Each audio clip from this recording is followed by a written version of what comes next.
सिंध में छा पिया कनि? असांजा शहर असांखां कसीन पिया, माण्हूअ खे माण्हूअ सां विढ़ाइनि पिया। कंबर जा माण्हू शहजाद कोट सां विढ़नि, कोटड़ी जा माण्हू सेवण सां विढ़नि, हैदराबाद जा माण्हू टंडे महमद खान सां विढ़नि। सिंध खे हिकिड़े कबायली जागीरदारी निज़ाम में हिकिड़ो वॾेरनि ऐं उन्हनि जे छाड़तनि ऐं एजेंटनि जी खुराक बनायो छॾायो पियो वञे।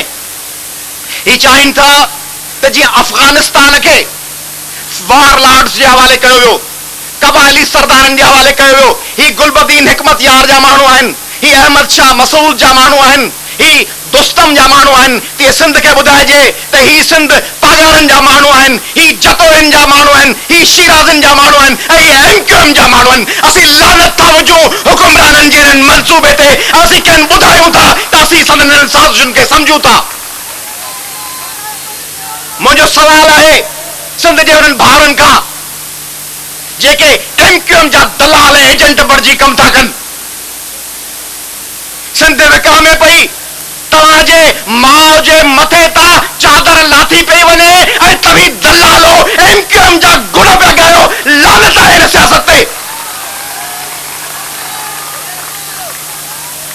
तव्हांजे पेरनि हेठां ज़मीन खिसकंदी वञे ऐं सुभाणे वरी हुकूमत में अचण लाइ जेकॾहिं किन ॿियनि गद्दारनि वरी वञी 90 जा दरवाज़ा खड़काया ऐं वरी 88 जीअं वरी वञी एमक्यूएम सां को इतिहाद कयो त सिंध जा माण्हू उन्हनि जे ख़िलाफ़ उथी खड़ा थींदा।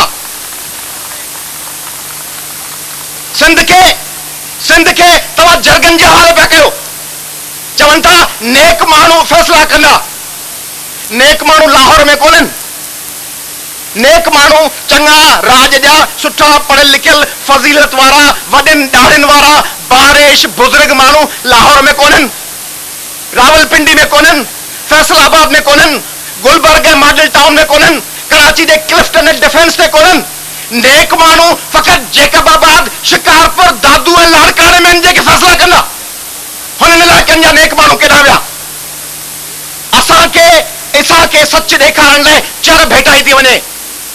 टांडनि ते हलो सिंध जा माण्हू ऐं साबित कयो तव्हीं सचा आहियो, खरा आहियो या कोन आहियो।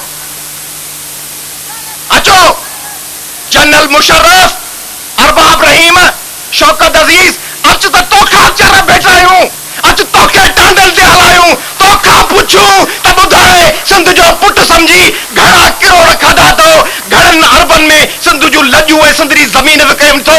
अचो चर भेटाए लियाकत जतोई, अच अरबाब रहीम, अच सिंध जा दलाल, तूं अची चर भेटाए। ज़ुल्म जी इंतहा न आहे।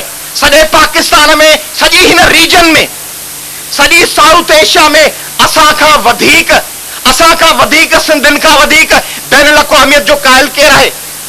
दोस्त ॻाल्हि कई कहिड़ी पॉलिटिकल पार्टी आहे, कहिड़ो सूबो आहे, कहिड़ो इलाइक़ो आहे जीअं विच मां हिन जलसे गाह में लीक कढो त जेतिरियूं अधु औरतूं आहिनि ओतिरा अधु मर्द आहिनि। कहिड़ी पॉलिटिकल पार्टी आहे, कहिड़ो सूबो आहे? फ़क़ति सिंध आहे जंहिंजे कंहिं ॻोठ ऐं कंहिं शहर में शिया सुन्नी तहत कंहिंजो खून न आहे वहायो वियो, जिते का बि सिपाही साहबा सिपाही मोहम्मद न आहे, जिते कंहिं बि मज़लूम क्रिश्चननि ते, मज़लूम हिंदुनि ते ऐं मज़लूम सिखनि ते हमला न आहिनि कया। फ़क़ति सिंध आहे जंहिं पंहिंजनि अभरनि हालनि जे बावजूद औरतुनि खे नाज़िम चूंडियो आहे। फ़क़ति सिंध आहे जंहिं आबादी जे तनासिब जे लिहाज़ खां सभ खां वधीक औरतूं सिधी तरह असेंबली ते चूंडियूं आहिनि। सभ खां वधीक सिंध आहे जिते हिन जलसे गाह में बि हींअर 33% खां वधीक माइनॉरिटीज़ सां, हिंदू बिरादरी सां अक़लियत जेके चवणु क़बूल न आहे, उन्हनि सिंधी हिंदुनि जा नुमाइंदा 33% हिन जलसे गाह में मौजूद आहिनि। सेक्युलरिज़म जा वारिस असीं, सूफीज़म जा वारिस असीं, बराबरी जा वारिस असीं, जेंडर बैलेंस जा वारिस असीं, ॿारनि जे नुमाइंदगी जा वारिस असीं, ऐं तव्हां असांखे दीवार सां लॻाए छॾियो आहे। जंहिं बि पाकिस्तान जे माण्हूअ ते को बि वार थियो आहे असीं त हुन सां गॾु आहियूं। साफ़नी तहरीक हुजे असीं तव्हां सां गॾु हुआसीं। सिंध ठहियो जेकॾहिं मोसिल, फलोजा ऐं बगदाद में बि कंहिं माण्हूअ ते वार थियो आहे त सिंधी क़ौम हुननि सां गॾु थी बीठी आहे।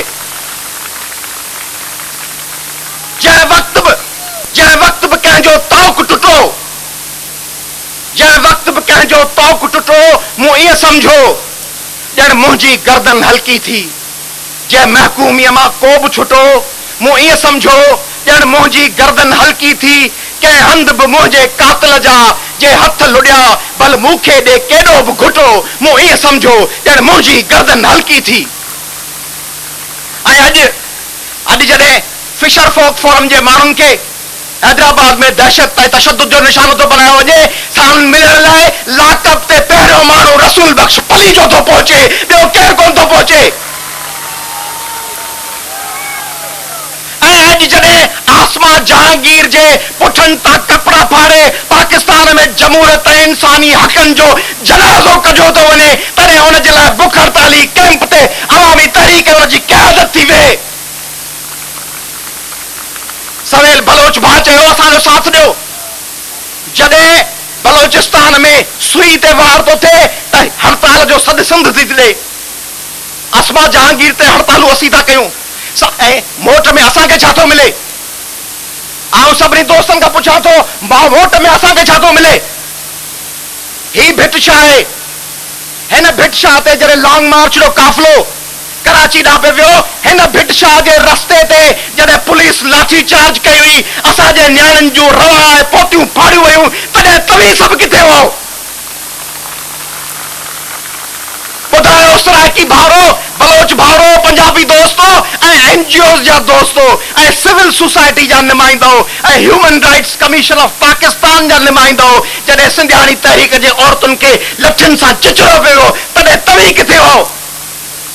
जॾहिं हसन मुस्तफा लिखियो हो ही किराड़ जी कंधी, ही किराड़ जी कंधी ॼण फरात जी नदी, ही किराड़ जी कंधी ॼण फरात जी नदी, फौज हू यजीद जी मारवियूं मलीर जूं करबला जी सिंध में नई कथा लिखन पयूं।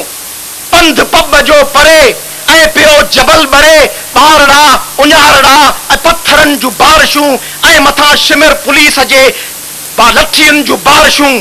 पर असीर काफ़िलो पंहिंजे राह ते रमिल, पर फ़क़ीर काफ़िलो पंहिंजे ॻाल्हि ते ॼमिल।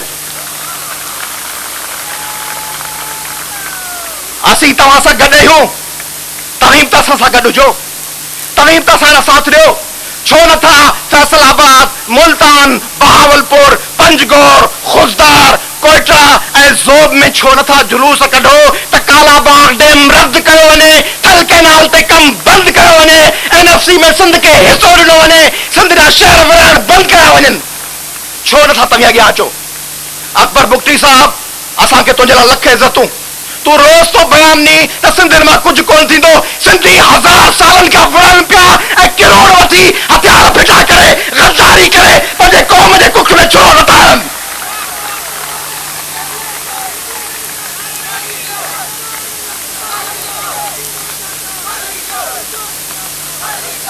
असीं साबित कदम आहियूं, असांजो सफ़र 1000 साल आहे। असीं 1000 ज़ुल्फ़कार अली भुट्टो यूएनओ में चयो हो असीं 1000 साल विढ़ंदासीं। सिंध जे हिन प्लेटफॉर्म तां, हिन क़ौमी कॉन्फ्रेंस जे प्लेटफॉर्म तां आउं हुकुमराननि खे ॿुधायां थो त सिंधी क़ौम 1000 न लखे सालनि ताईं तव्हां सां विढ़ंदी ऐं हथियार फिटा न कंदी। तव्हीं ॾिसो तव्हीं किथे आहियो ऐं असीं किथे आहियूं। तव्हां भले बसंत जा मेला मल्हायो, पर आस्ते आस्ते ज़मीन तव्हांजे पेरनि हेठां खिसकंदी वञे। तव्हीं उते न आहियो जिते अॻु हो। असांखे तव्हीं कमज़ोर न सम्झो। असीं तव्हांजे साम्हूं चट्टान बणिजी बीठा आहियूं, कारो टकर थी बीठा आहियूं। असांखे झुकाए बि न सघंदो, असांखे टोड़े बि न सघंदो। असांखे टोड़ण जी कोशिशि कंदो, पाण पुरज़ा पुरज़ा थी नीस्त नाबूद थी वेंदो। पाकिस्तान असांखे प्यारो आहे, पाकिस्तान असांजो वतन आहे, असांखे ही मुल्क प्यारो आहे। पर असांखे उहो मुल्क प्यारो आहे जेको मुल्क असांजो हुजे। असांखे कंहिं ॿिए मुल्क जो प्यार न हूंदो।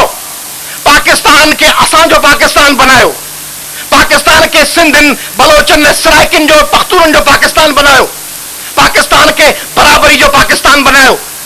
पाकिस्तान उहो न खपे जंहिंमें माई जिंदो ॻोढ़ा ॻाड़ींदे पंहिंजे पुटनि जे लाशनि ते रोंदी रहे, जंहिंमें मनु भील अञा ताईं लापता हुजे, जंहिंमें डॉक्टर शादिया खे रात्रि सियाही में बुरको पाराए इस्लामाबाद जे एयरपोर्ट तां उॾाराए छॾिजे। उहो पाकिस्तान न, असांखे उहो पाकिस्तान खपे जेको सिंधियुनि